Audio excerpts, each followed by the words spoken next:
This is Identity at the Center. If it has anything to do with IAM, this is the go-to podcast. Now your hosts, Jim McDonald and Jeff Stedman. Welcome to the Identity at the Center podcast. I'm Jeff, and this is my co-host, Ian. Hi, Ian. Hi. How are you doing? I'm doing great. This co-host chair is super comfy. It is. So we're here at Identity Week America this week, and Jim is across literally the country in San Francisco at the Octane conference. So you're filling in. I didn't know that you two could actually be physically separated. Like, I didn't know what happens. Is there a weird magnetic field that forms between the two of you and you have to be scrunched back together? Like, how does that work? Well, what's going to happen is so we've been apart for so long. There's actually going to be an emergency broadcast alert later today just to warn people about that. So if while we're recording this you hear a whole bunch of things going off, yeah, that's why that's happening. It's like literally a national podcast emergency. It's a national podcast, global, I would say galactic podcast emergency. It'll probably go out on channels out into space, and whoever is out there, if anyone is out there. So what they're saying is, like, was it Star Trek 1 or Voyager? Oh, you lost me now. Was sending signals way out into like deep space, and it summons like a whole big ship. Like it would be your broadcast signal. If the podcast signal goes out that far and aliens show up, are we blaming Identity at the Center for that? We're not going to be here for it. This is true, right? At that point, too late. Doesn't matter anymore. Wow, someone else's future problem. Sorry about that. Awkward.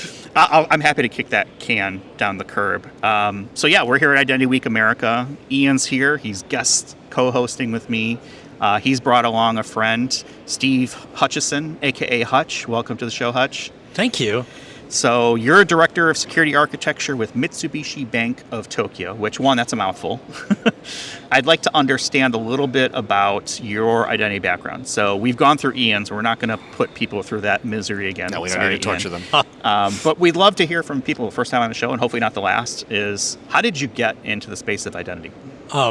Actually, I think Ian mentioned this, like when we were first pitching IDPro, is that nobody really got into identity by like studying identity. You ended up backing into the art by doing something else. And I'd started out as a C++ programmer with a healthcare company.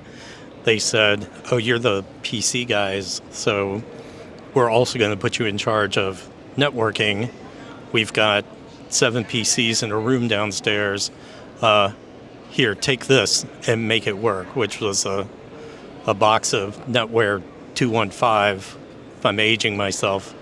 And that's where I first got my introduction into identity management, having to do user management and the security around logins and administration.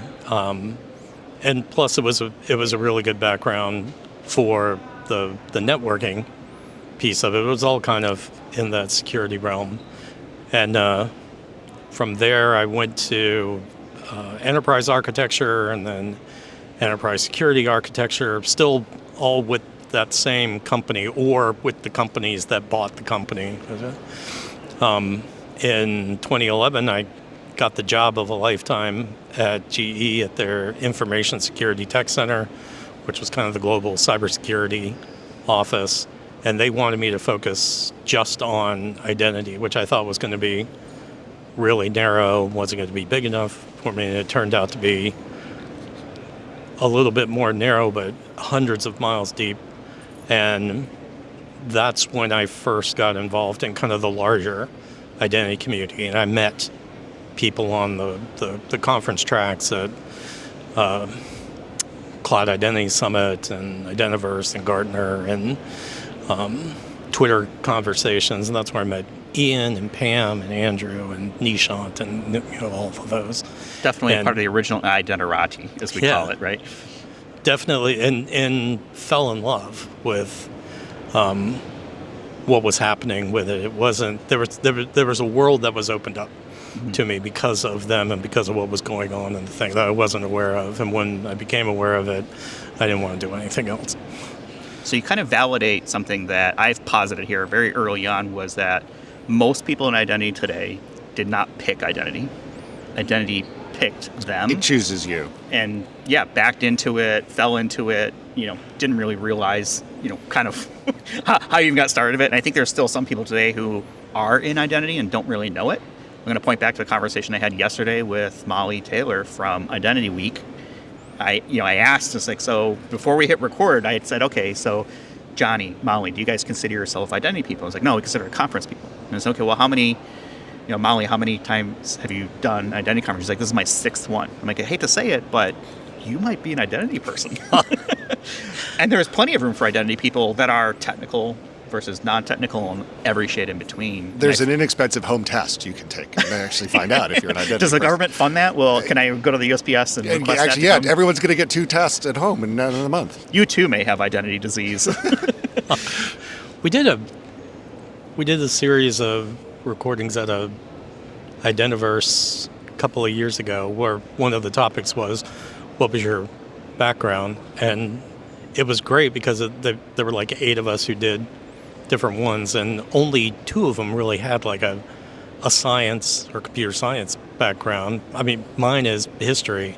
I mean, thank God I had a computer science minor because that's the only thing that's paid the bills for 35 years. But it's amazing the breadth of diversity in backgrounds that people in the identity space have.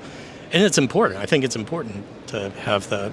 I think the other thing about that is, I mean, some of the best identity architects and product managers I know don't have college degrees. They're journey people. I don't have a degree. And Learned entirely on the job. I did not know that. And now, like, you continue to add to this case, which is there's a lot of things about being an identity that you're a journey person, you're a tradesperson in some regard, and you learned, and I think this is somewhat still the same, you're learning on the job in a very pragmatic way, and then sort of making that more abstract and more applicable inside of your business division, your enterprise, your industry. And there's something very satisfying about that versus a sort of academic approach, a more academic, let's say, approach. I'm doing interviews for people who are going to move into that identity space. The college education piece is like the last thing that you look at. You want to see what's their experience, and most of the things aren't things that they teach in a college program. So what you need to do is you need to hire people who are smart, who have shown that they're agile in, learning and picking up new skills, because that's what you're going to end up having to do. And most of the identity programs at different companies we use similar tools and we use similar concepts, but there's a ton of instruction that has to go on to learn a particular company's identity. Right? Even after decades of doing it, most recently at Mitsubishi, I was really fortunate to have somebody who was in that program, Mitch Klein, who spent the time to teach me. It's like, okay, here's how we do this here. And it's only once you have that, if you want to modernize a solution or if you want to introduce new things, you understand how to lay those out and what stories are going to resonate with the business. And I think underlying that is you've got to have really good active listening and empathy skills, right? Because you're going into these businesses, whether it's your own or it's someone else you're helping, and you're like, oh yeah, I know how to apply all these tools to do all these things on paper. That's all theoretical until you get into the, hey, why is this one system over here not hooked up to the privileged account management system? Well, okay, so about that, right? And if you're not there in a non-judgmental moment, just to simply say like, tell me about why this is, and then I can understand it, and then I can identify, like, can I help you make this better versus, here's some tech, go deploy it, have a nice day. I see that quite a bit where people go off and, my day job is consulting. And I feel like let me come back to this in a second, because I feel like I've had 3 educations throughout my career. The first was food service. I did 10 years of food service, so everything from busboy to bar manager and everything in between. So I learned customer service there. So if you don't give customer service, you're not making anything for tips. Then I went to work at an enterprise in a help desk and slowly moved over to the information security space before there was really kind of an identity thing. So I learned enterprise identity sort of on the ropes there quite a bit, learning how things worked. And then the next phase of my career is consulting. And that's where I learned, okay, there are more than one way to do this thing. And let me relearn everything that I thought I knew about identity all over again, because now I'm seeing more and more out there. And the biggest mistake that I see with the organizations that I work with is they went off and bought a tool thinking it was going to solve their problem. They didn't think anything about the people in the process. They just, we've got a budget for privileged access management. That'll take care of that problem. And then they go off and buy it, and it sucks. But this is I was just thinking about this in this context, which is you buy an amazing vacuum cleaner. Are we talking Dyson? What are we? Let's say you're talking Dyson. Let's say you're going for like super bougie vacuum cleaner, and you've got it all unpacked and charged. And then you just stare at it. You're like, why are my floors still filthy? I don't want to get it dirty. Like, exactly. Why I spent way too much to get this thing. But like, a little bit of an extreme thing, but like the mechanics of this don't just happen, right? You buy a really efficient hot water tank. It doesn't plumb itself. And the thing that's always interesting to me about identity is because it touches every part of an enterprise, no matter what sector, no matter what industry, no matter what geography, there is an opportunity afforded you to actually understand the whole business. Mm-hmm. And what blows my mind, and Hutch, I'd be curious if you see this, is that in your experience, is that the identity teams tend to know the most people in the businesses because out of necessity. Like, I certainly found that in my own experience, but I'm not sure, if that was unusual or not, that you were always talking to new people in new places. No, I would say, when I move into a company, I tend to be there for a while. I was at my first role for 20 years, GE for 10 years, just finished year 3 at Mitsubishi. But I would say at all 3 of those companies that was absolutely true, if only because there are unique identity use cases in each business department, division, what have you. And you need to understand how all of those use cases can be, the needs of those use cases can be met by a single identity ecosystem, fabric, whatever thing. So yeah, I totally agree with that. That's been my experience as well. I think the one thing that you probably learn, I'd love to get your thoughts on this, is diplomacy and really working with other parts of the business. Because when I grew up in the security space, it was, at the time, information security was seen as the department of no. Oh, you can't do that. We've got to put a firewall in there, blah, blah, blah, right? And then I loved this concept of identity, and that's really where I got my start, was because it didn't feel like it was a no. It's like, yeah, here's how we can do it.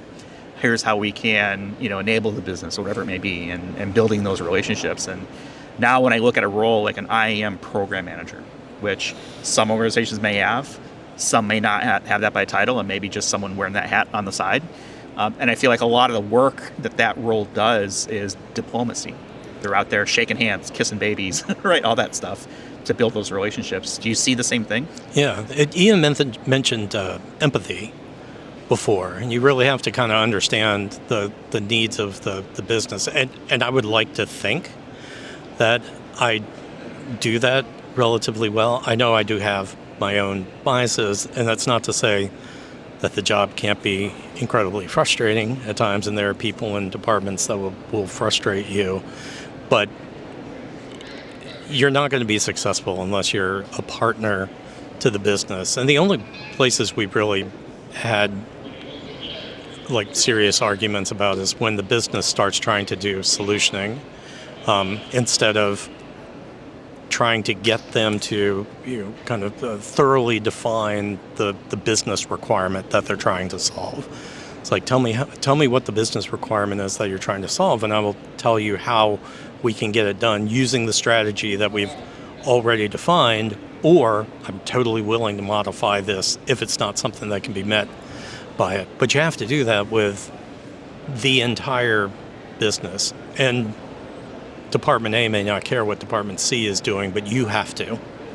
So you are correct when you say it's one of the few places where you're going to meet everybody. But if you can't be diplomatic, then people are going to stop coming to you with their business requirements. You're not going to be successful. You're not going to get your program money. I need the businesses to be champions of our services just as much as the IAM team is a champion of them. Yeah, they're not using it. There's the value. I always got nervous in my experience when, for a given initiative, we were operating with a mandate, because that meant it was a push, right? There's a thou shalt business, you got to go do this, or division, you got to go do this, versus the pull, right? Where it's like, hey, I got this thing. They used it over here, and they reduced XYZ by this percentage, or saw this efficiency, what have you, reduced audit burden by this much, and then becomes the pull, right? Then the other. But a lot of times there are some things. Sometimes it has to do with compliance. Sometimes it has to do with from an actual very critical security situation where you're like, nope, this is a thou shalt, and those are the ones where you go back on those relationships and be like, okay, so let's go to lunch. Yeah, we're gonna need to let's take that walk, because like no one in this situation's super happy about it, but there's a real critical need, and it's gonna kind of be miserable for all of us, and let's just push through it. But you got to build up that currency to do that. It's very difficult to walk into a situation and be bad cop immediately. It's like, okay, we got to do all those things. I think that's where historically we've come from, is that information security mindset. And I've seen a real flip on that in the last 10, 15 years. I feel like, for me at least, those have been the easier ones to solve. Because if I've got like an audit team or a regulatory team that's coming and saying, you have to do this, it's not me saying you have to do it. All I'm doing is saying, okay, this is the way that we're going to meet that regulatory requirement. The businesses may not like it, but they have to go along with it. But I feel like that's maybe 10% of the work that we actually get done. The other 90% is trying to use peer leadership, where I can't tell somebody to go do something. I need them to get on board, and the only way I can do that is to sell them on, this is how this is going to make your life easier. This is how you're going to be able to sell more services. You're going to be able to deploy to a larger customer base, those type of things. I think it's really figuring out what's your field of dreams moment. We've built it. We sure hope people will come out and attend. It's a balance. It goes through that.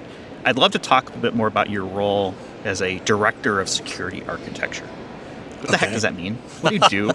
So, I got into architecture at GE, which was it was still a lot of hands-on work, but it was more. That's when you start moving up a level and looking at the enterprise in a more holistic manner.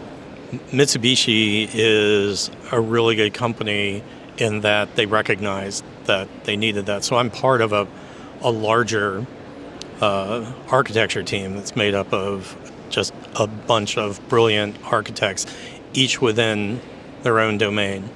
Identity and security tend to be my focus points. So like one of the first things I was handed coming through the door was, hey, we need you to look over our identity ecosystem and tell us what you would start with to make improvements, which turned out to be identity governance, administration, and privilege access management. And we're continuing to work on both of those. But the architecture department we're in domain architecture. So there's enterprise architecture, which is more about the governance and the process, and that's what they manage.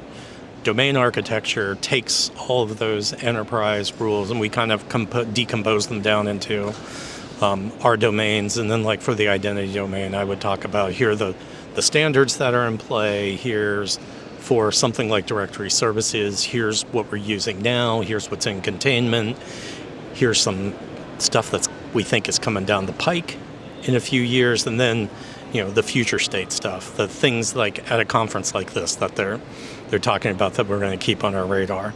And I've actually got that for, about 24 individual buckets within that identity space. And then we have solution architects who take the patterns and everything that we develop in the domain and put them together to actually build solutions for the developers and such. So you also work with IDPro. And yes. How did you get involved with IDPro? It was your co-host, Ian. Ian, what'd you do? I knew Hutch he was my client. Right? Oh, that's right. Yeah. That's how I first got to know you, is when I was Burton Group days.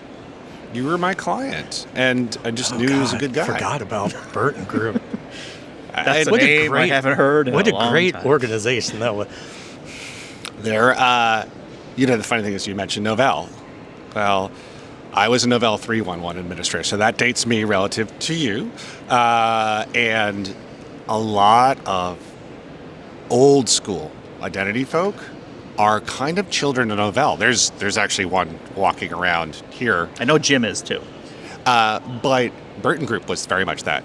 Jamie Lewis and Craig Burton were both at Novell. So there's an interesting heritage about Novell, both as a company but also as an identity company, and its influence on a certain generation of people. But anyway, we digress. This is about Hutch. Well, let me tie it back to me. The first session at the first conference I ever attended was the 2013 Cloud Identity Summit in Napa, California. And it was the Hitchhiker's Guide to Identity with Nishant, Pam Dingle, and Dale Olds. And I didn't know Pam, and I didn't know Nishant, but I kind of knew Nishant. But, oh my God, Dale Olds. Dale Olds invented NDS. Novell Directory Service. He's right there. He's standing on the stage. Sign my directory. Yeah, right? Can you sign my root node? It's like, oh my gosh, I got an address book. So how did you get into IDPro then? So we're going to blame Ian for it. That's my job. Or I don't know, compliment? I don't know. We'll find out. It's the story. So Ian I think, was the one who was instrumental in getting there was a mailing list that the Kantara initiative agreed to host. Which is very kind of them. Which was still very appreciative. Yeah. Which was the first set of discussions about what would a professional organization look like for identity practitioners. And that mailing list went on for a little over a year. And then I was on that mailing list, and I don't even remember what the circumstances were, but Ian came to me at one point and said, we're getting ready to kick this thing off, and we're forming a board, and we would like you to be on it. And once I realized I wasn't dreaming and this was really happening, I jumped at the chance. I remember the first face-to-face board meeting around Ian's dining room table. Yeah, so from not too far from here. No, not at all. Just a couple stops in the metro. From my perspective, we were getting the legal entity created, and one of the things, and I've learned far too much about governance of organizations in this process over the years, and I continue not to learn my lessons from that, but that's okay. And we needed a board of directors, and it was very important for that first board that we had a nice blend of people that were working in enterprise doing the work, because it felt very incomplete if we just had people that worked at technology providers. And so I was thinking about who are some of the folks that are just so demonstrative of a practitioner and who I know who get shit done and who I think would be good together. And, we were lucky to get a really wonderful group of individuals, Hutch among them. And then it went from there. Yeah. And now you are on, you are a board emeritus now of IDPro. Yeah, Explain that to the audience. Emeritus Island. We call it Emeritus Island, where we send our elders off and they go and there are tiki drinks. We have been told, although none of us have actually had them together, which is awkward. But one of the things that was important about the board for me and the organization was we needed to have, and I think this is still true, a continuing changeover in leadership to bring new experiences, new people, new demographics to that board. And so we still do, have term limits. So I was moved onto the island a couple of years ago. Hutch and the remaining members of the original board have joined us now. I went with you. Oh, that's right. You were phase one. Me and Lance all went right. That's right. We were the first. Well, Alan, who was Alan Foster. Yep, who was kind of the Kantara representative that first year. We sent him out first. Yeah. He scouted out locations. He's miserable at building log cabins, but that's an entirely different conversation. Yeah, and then me and Lance went. And just recently, this past July, the last of the original board has gone to Emeritus Island. So what happens on Emeritus Island? Do you guys have like a secret handshake? I know you mentioned the tea drinks, but... We can't talk about it. Okay, let's move on to next question then. Let's talk about Identity Week America. You and I were on a panel today earlier. We were. Ian. Yeah. A lot of people on it. Yeah, we really good panel. Thank you very much. Thank you. First time doing a panel, or at least me moderating one like that. See, that blows my mind because... Oh, now I feel even worse. You need to be a professional moderator because it was really well done. And I'm not like buttering you up because I want to be on the podcast again. It's because like there's a general ease that you ask questions. And I think there's some similarity to what you do here, but like also the sort of sprinkler effect, right? Like make sure everyone gets a little bit of time. You did that all very naturally. You did a really good job. I did prep for it quite a bit just to make sure. It's funny because, I've done this podcast now for over 4 years. This is episode number 237, I think. And we've grown. Holy crap. Yeah, we've grown from like nobody listening to literally thousands of people around the world. And I'm not nervous doing this really anymore. I don't think I ever really was. But getting up on stage is a totally different beast. I don't know. I just haven't done it enough. I'm critiquing myself as I went through it.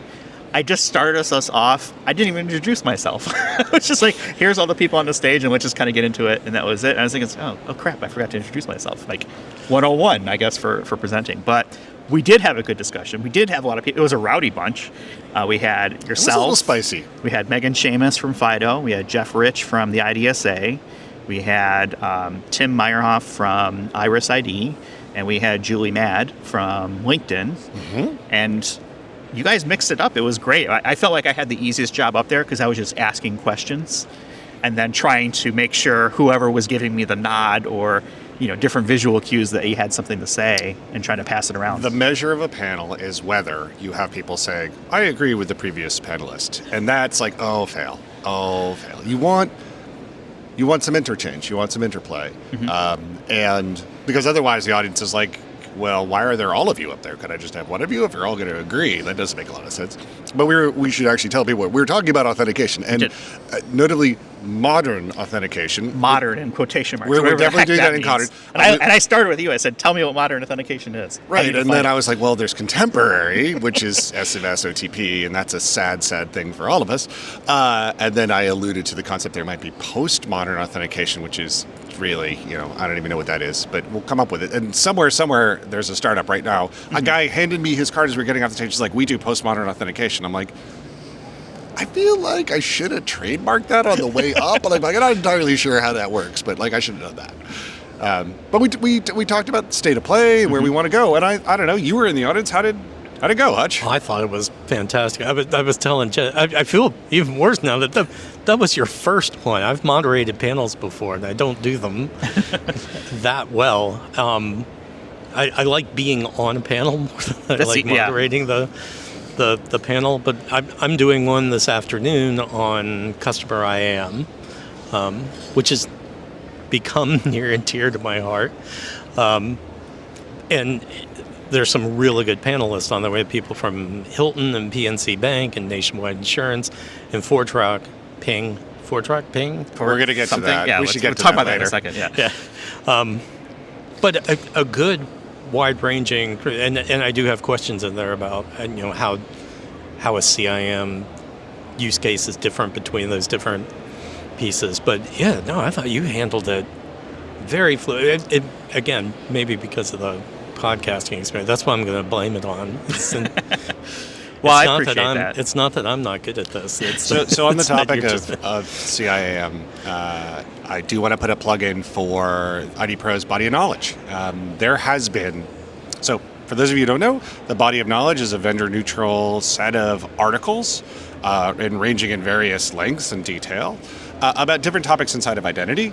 And it's really quite far-ranging, and there's always been one gap in the body of knowledge, and it has just bothered me, and to the point where I'm like, fine, I'll do something about this. I'll do it myself. We'll do it live. We'll do it live.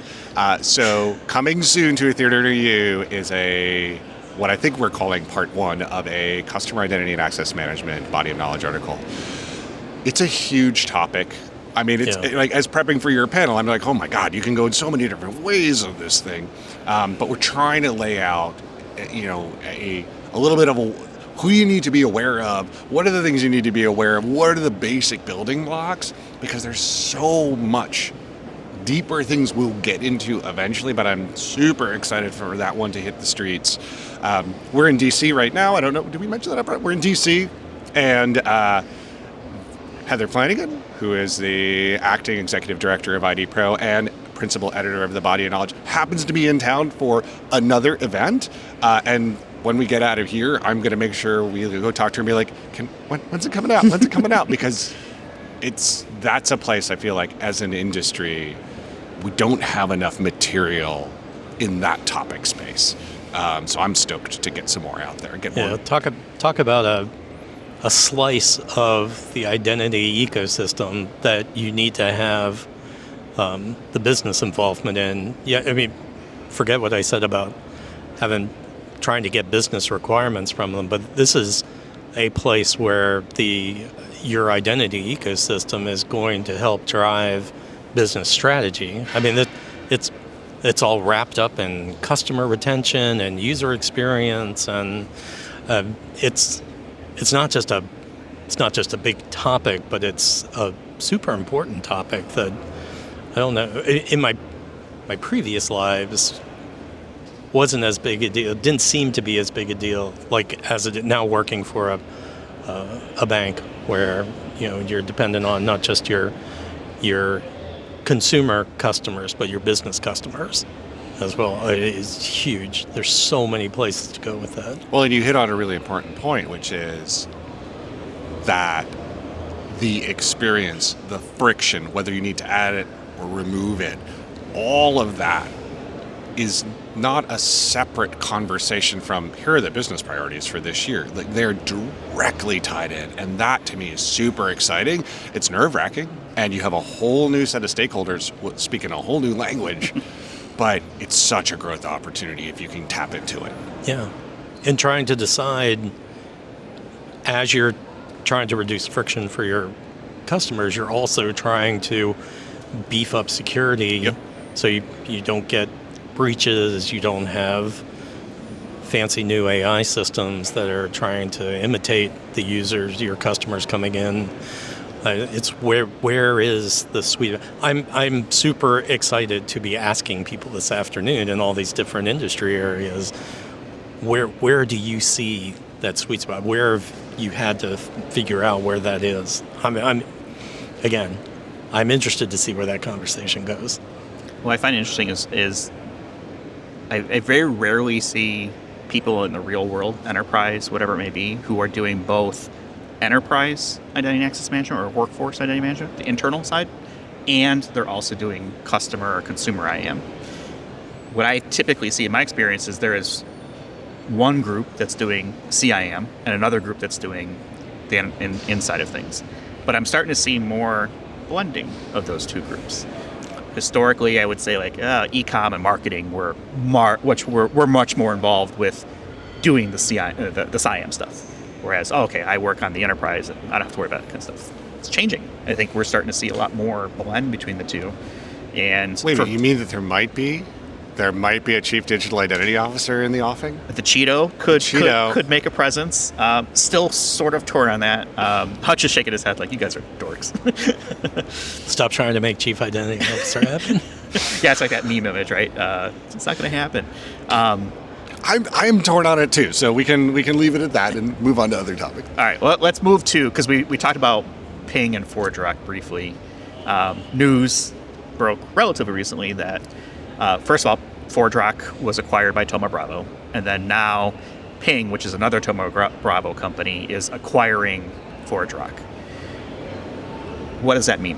What do we think is going to happen between Ping and ForgeRock? And this is certainly, I don't think any of us have any inside information. We're just kind of thinking about it, but I think it's questions out there is, who survives, this consolidation of two different companies? Because I can't imagine that you'll continue to have both Ping products and ForgeRock products which do very similar, if not the same things.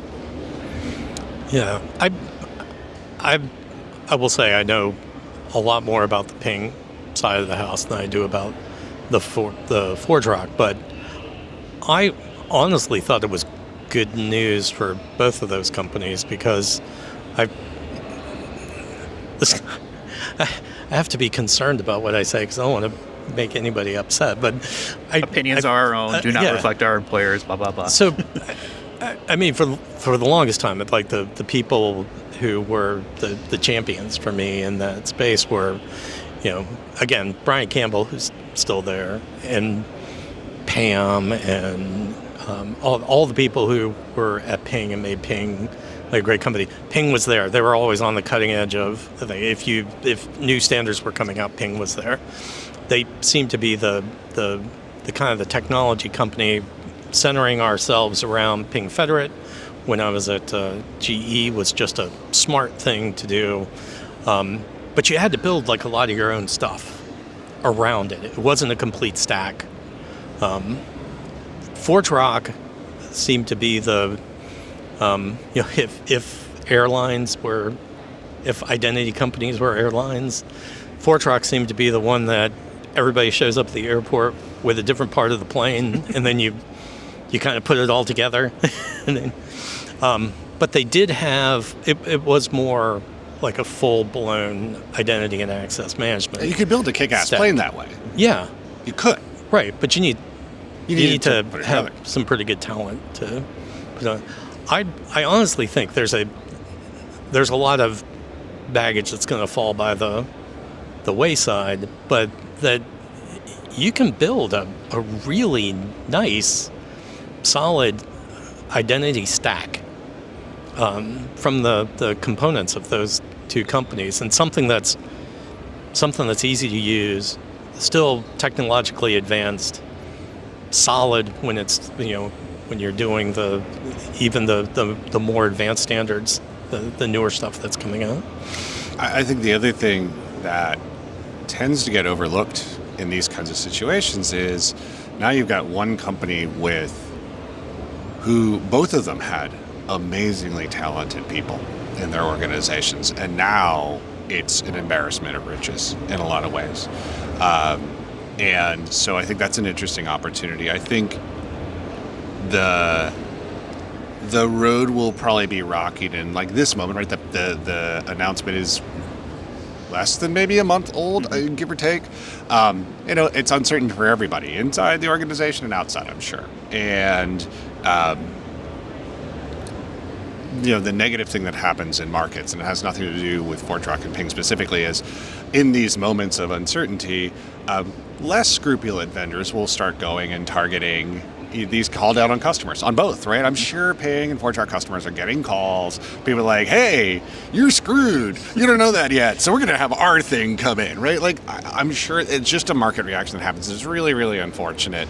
And, I think one of the most important things is if you had a principled architecture to begin with, and everyone does, but, hopefully we're all aspirational and trying to get that the product that is scratching the particular itch is part of the story, but it's not the whole story. I mean, we literally started this conversation like, hey, you bought a thing and it didn't solve the problem. Well, because it has to be part of the whole. I think what will come out of this, much like what Hutch was saying, is it'll be a better outcome over the arc of the story, and patience and not freaking out in the moment is really important. I think it's going to be a rocky couple years. Yeah. I think it takes a few years to do an integration. I mean, Okta went through the same thing with Auth0, for example, relatively recently. But at the end of the day, I think they're a stronger product because of it. Yeah, I feel the same way.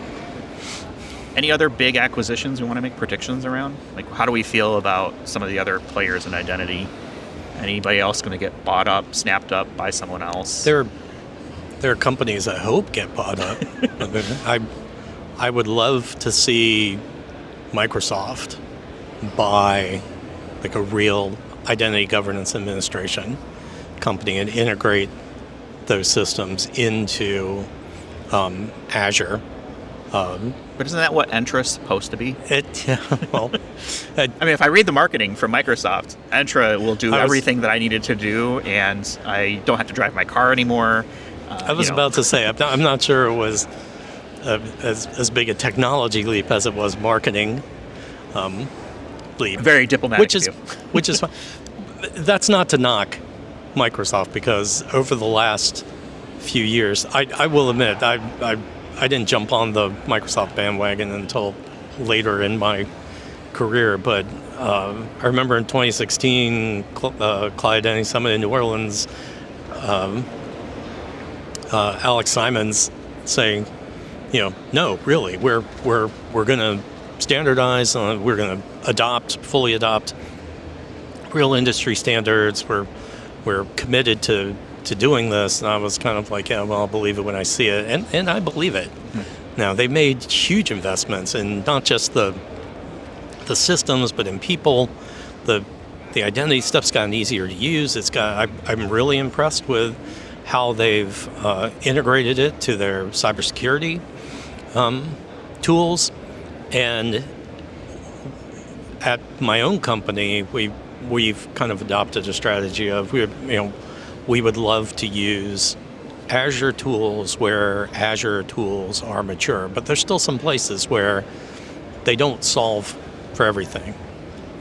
Identity governance and administration is one of them. That's historically been one of their pain points, because I think it was at a Gartner in 2015 or 16, Microsoft was on the stage and they gave like an identity governance demo of part of their product. Oh, yeah. And I haven't seen it since then. They've done really well with the authentication. Like, I think, they've definitely consumed a large market share through Office services and things like that, where absolutely the authentication product is world class, definitely, one of the best options out there.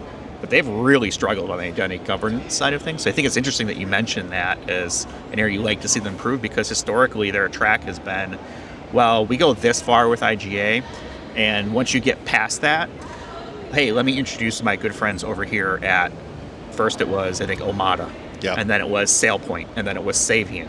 And they've kind of bounced around between who's their IGA partner of choice since then.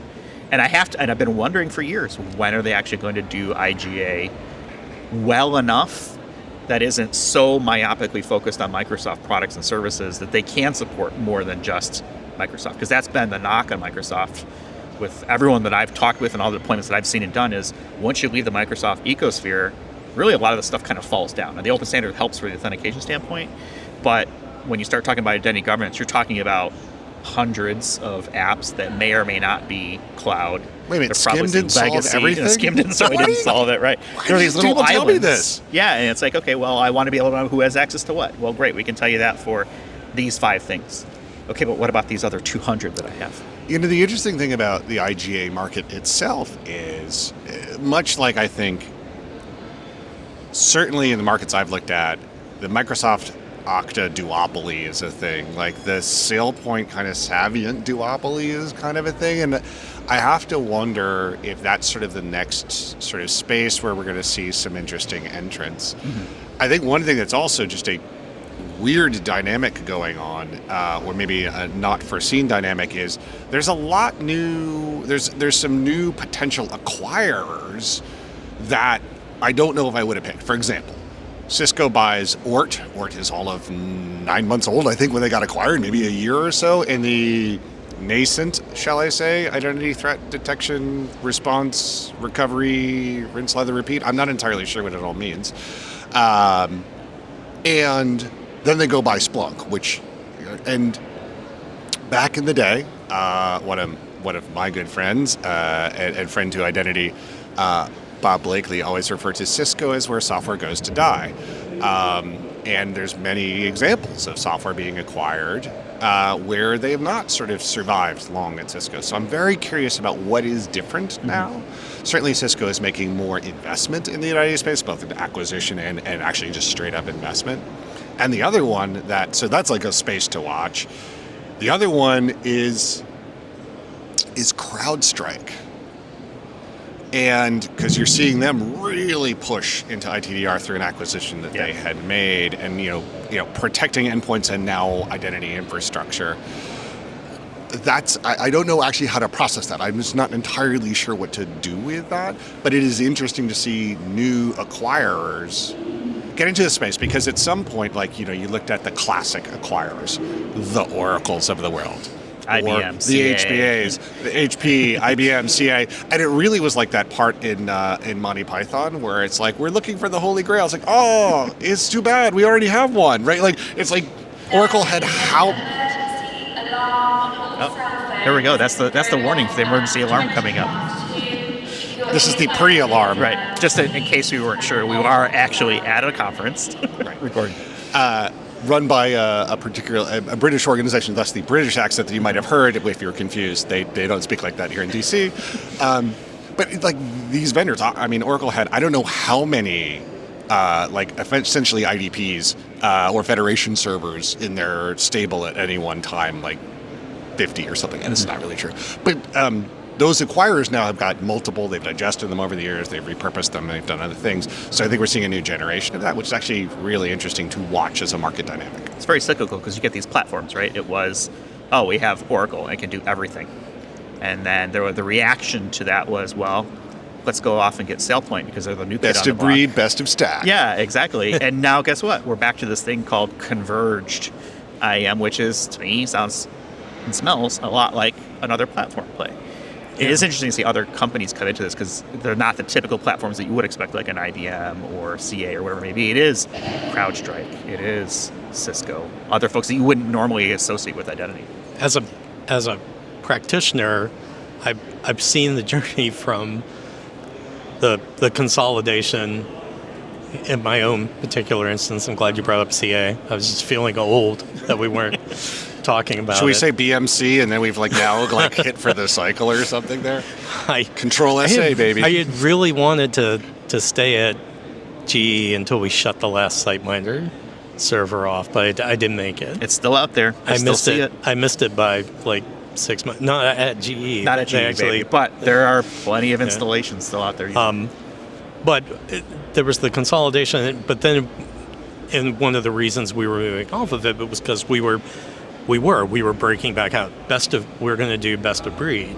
We're going to do Ping. We're going to do SailPoint. We're going to do, we were buying them. Now I see it exactly what you kind of talked about. I see it coming back again, but I see it. This time we'll get it right.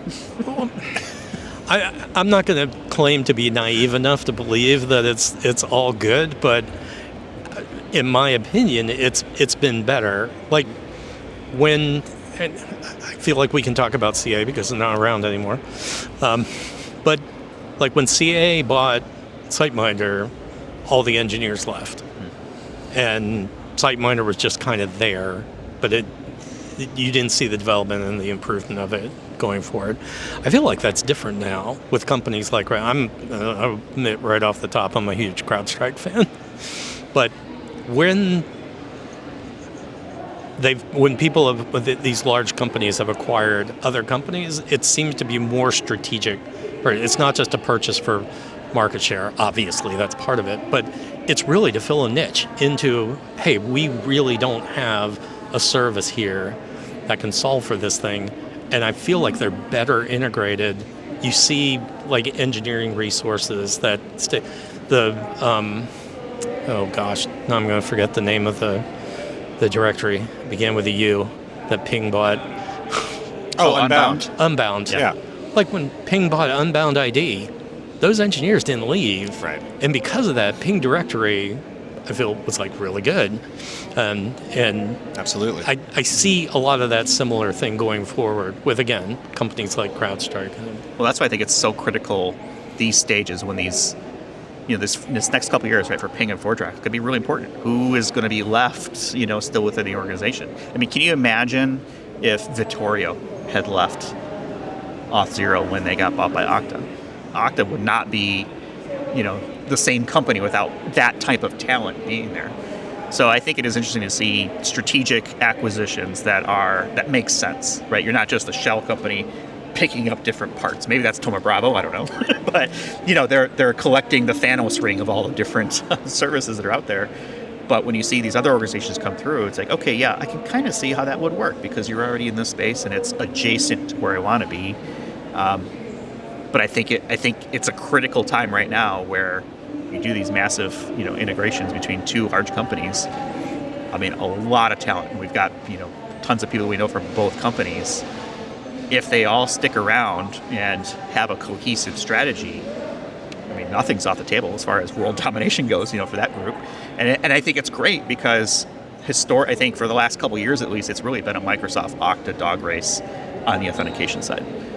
Almost every organization that I've worked with is one of those two. It's very rare that I see Ping actually out being used in the real world. Usually it's a Ping Federate because they've got that, legacy and they've kind of gone through there. But from my experience, just having done, hundreds of consulting engagements, it's pretty rare that I actually see Ping out there. I actually see ForgeRock more than I see Ping. Yeah, I think Ping probably took too long to really adopt the cloud. Like as a true, if we could have gotten Ping as a SaaS service, a true SaaS service early on, rather than we were very fortunate that John Lettinen, who's now at Okta. He when he was at GE with us, he developed some of those. Was one of the first people to put Ping into Docker containers. Donated all his stuff to Ping to say, hey, look, I deployed this to the cloud, so you can build and destroy Ping servers and the thing. But it wasn't a. It wasn't a product. We still had right? to. We still had to manage it. Yeah. You still had to have like a really talented identity team. It wasn't like going to Okta and saying, oh, yeah, I just want to use your stuff. And then it's like, well, let us swipe your credit card and you're up and running. Mm-hmm. Yeah, I mean, it's the transactional nature now of a lot of these different services where, literally, I mean, AWS has certainly gotten this down to science, right? Add your credit card to your Amazon account, next thing you know, you're spinning up EC2 servers all over the place, right? It's right. Very commoditized from that perspective. Yeah. We've got about 10 minutes until the alarms go off. Feels like the natural close, right? For the podcast. So we have set precedent on this podcast that when we're at a conference doing this sort of thing, something happens to kind of close the show. Octane last year, we were recording literally as they tore the walls down around us in an area kind of like this. It actually had walls. You didn't take the hint. We're saying, all right, well, we got to go because literally as walls are falling down next to us. And I feel like the best way to end this show would be to hear that thing going off because I want to get into Dungeons and Dragons.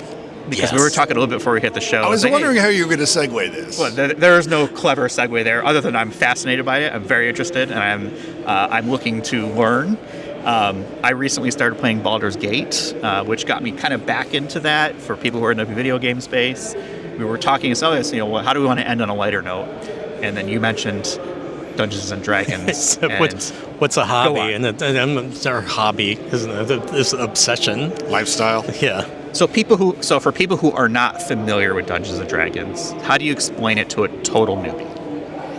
It's a game that exists in large part in your imagination. There is a set of rules which you can choose to follow or not follow. I feel it helps me to follow them, But where the story goes, I mean, there's we used to call them the dungeon masters. Now they're the game masters. So they're GMs instead of DMs. But the game master is really setting out a framework, much as we do in Identity. Is setting out a framework, I'm particular seeing solution. a new pitch talk coming for next year. This is going to be the name of Hutch's next this is going to be presentation. This is going to be my There's EIC. an Identiverse keynote I'm seeing in this. A DM's guide to identity or something like that, or GM's guide. Yeah, we'll try it out at EIC and see how it goes. There you go. No, they're basically laying out, here's the world, here's the situation I've created, but where you go in it is defined in large part to, where the characters have it. And honestly, the role playing is the most fun. You get a really good group of people together, and we actually play on one Saturday a month, where it's a lot of former GE people that are involved in the game. Anyway, I started playing in 1977. I was in 7th grade, advanced D&D, which is version 2.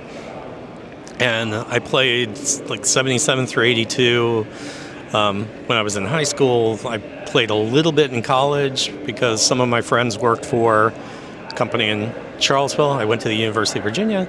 So a company in Charlottesville called Iron Crown that had their own version of D&D, and I spent a lot of time up in their 3rd floor offices playing their new stuff. But then I hadn't touched it until about 3 years ago. We were on the Joko cruise, the cruise that Jonathan Cold created, the Nerd Cruise. Look it up. It's insane. But people were talking about a YouTube series called Critical Role, which was a bunch of, the way they describe it, a bunch of nerdy-ass voice actors playing Dungeons & Dragons, which turned out to be brilliant, became insanely popular, and suddenly Hasbro is buying D&D. There are these incredible computer tools. Instead of trying to scribble out a map, I've got a 50-inch OLED TV that's in a case that sits on our dining room table, so I can have digital maps that I can get that other people have made. I used to use graph paper. Yeah, that was right. that was Everybody what I did. did. Was okay, yeah. And you'd have to draw your own stuff, and you can still do that, and it can still be fun to do that. But there's a lot of kind of time-saving things. There are things that we play with a group that not everybody can sit around the same table anymore. But now with Zoom, you can have the screen, the map projected. You can have everybody's faces projected, and people can roll dice digitally or in real life. To me, it's the ultimate nerd. And I like being a 50-something nerd. I love the space. I've been playing games my entire life. I never got into Dungeons and Dragons specifically because it was too complex, I think, for my feet. I actually did there was a Marvel take on Dungeons and Dragons. I remember that. I played that in high school. And I had a great time with that. We did a campaign and had a great time with it, and then I never touched it again. And then I started playing video games. It was EverQuest and then World of Warcraft still to this day. And that's the day your imagination died. Well, I like this. I've always been a gamer, just part of my DNA, I guess. And then within the last couple of years, D&D has started to take more public light. Because now you can watch people on Twitch, for example, stream their games. Yep. And famous actors are doing it, like Joe Manganiello, right, is a DM and stuff like that. I started watching it actually even more with, and I think I've mentioned this service before, it's a service called Dropout. It used to be College Humor people. Dimension 20. Yes, and Dimension 20, and Brennan Lee Mulligan, who I think is fantastic. Brennan Lee Mulligan was on the last Joko cruise. Of course, Okay. the one we decided not to go on, so we could do our Route 66 trip. So if you're not, I have no affiliation with Dropout, but they have a streaming service, Dropout TV. Yep. It's like $60 a year, which is crazy for the amount of content they put out. And they have so many good shows on there. They have this one called Game Changer, but they have the different D&D campaigns, I guess. So I've started watching those. And it's interesting because you're watching almost like a play in real time, but the players it's a dynamic thing, right, where they can kind of get it. Now, they're very good at it from the performance aspect because they're all improv type people. I'm curious. So how do I get started in D&D? Do I just find like a local group to play with, teach me? Yeah, so there's actually, in almost every city, there will be like a subreddit for like Richmond has one. Richmond has one that my partner Catherine was moderating for a while. But there'll be a subreddit, and you can literally just post, hey, I'm interested in getting into a game. And it can either be a game where you meet up at a lot of times breweries now have games that they host, and restaurants and will do it. But yeah, you search out that subreddit. And there are some that are in person. There are some that are. That's the great thing. There are so many different ways to play it now. And the thing you talked about being complicated, Advanced D&D was insanely complicated. It was hard to understand even after you'd been playing it a couple of years. Yes. The new version, starting with version 5, which is the one that we got back into, so much easier. They really kind of emphasize, we're going to make this as simple as possible. They still get to do, and Baldur's Gate 3, I've heard, is the closest thing to playing the tabletop game. Like a lot of people have said, oh, I just recreated my tabletop character in Baldur's Gate 3 because it all follows the same rules, follows the same mechanics and such. So that's what's gotten me interested in, is having played through Baldur's Gate now, and I played a bard because that's just what I did. For whatever reason, I've always been attracted to the bard class of like this musician who can do like magic So things. wait a minute, did you then, as a younger person, did you play Bard's Tale? I didn't play Bard's Tale, no. EverQuest was probably my first real. I mean, I'm not talking about like Nintendo and stuff like that, but I played a bard in EverQuest. I was famous on EverQuest because I could solo things that you weren't supposed to be able to solo, using mechanics that I guess other people figured out. But I've always been drawn to that class. So in Baldur's Gate, I created a bard, and now I'm this weird illithid thing that can do a bunch of different stuff. But it really got me back, and it was like, okay, yeah, I really should check this kind of out again, because I enjoy the storytelling and the entertainment aspect of it. But I've always been intimidated of, well, I don't know what the heck I'm doing. I don't know what the rules are. And again, I think it's a lot easier not knowing anything. As long as you've got somebody at the table with you who does understand it, it's so much. You can. To be fair, that's identity also. It By is. the way, that is Very quite welcoming. literally Exactly. identity. Experience is the best teacher. Ooh, there it is. There we go. Can we hear it?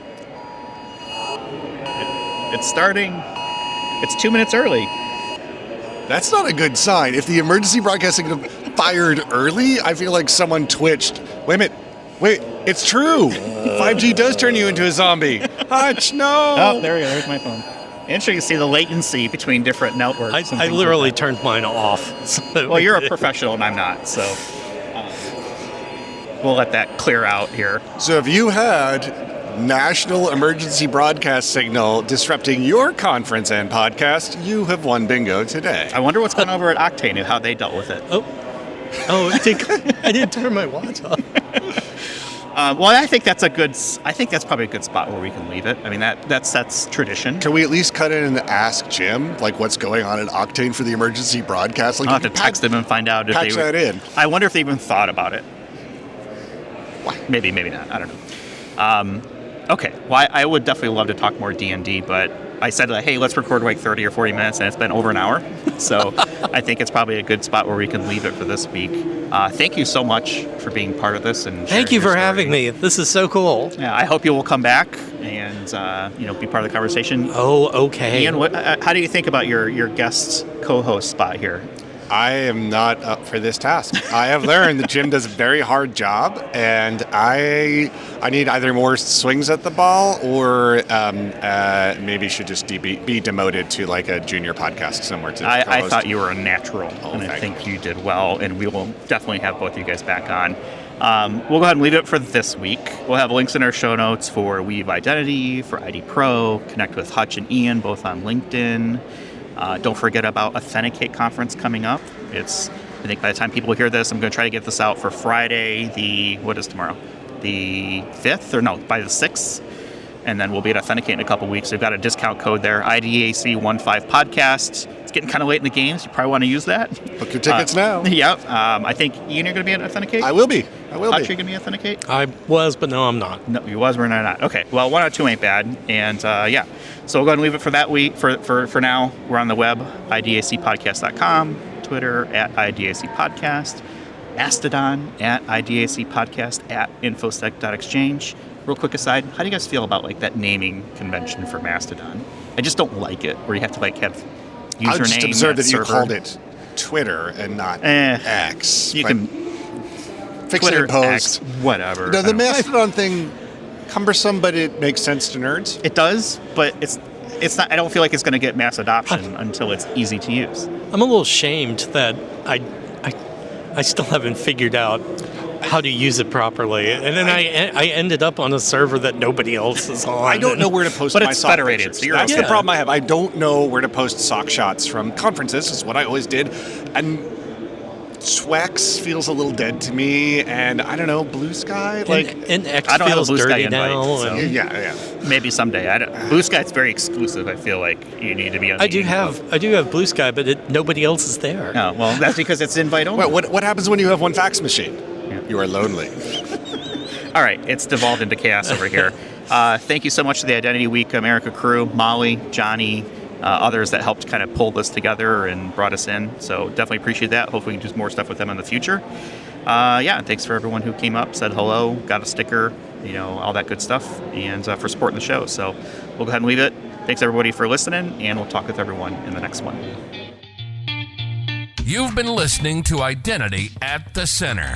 We hope you've enjoyed the show. Make sure to like, rate, and review. And we'll be back soon. But in the meantime, hit the website at identityatthecenter.com and find us on Twitter at IDAC Podcast. See you next time on Identity at the Center.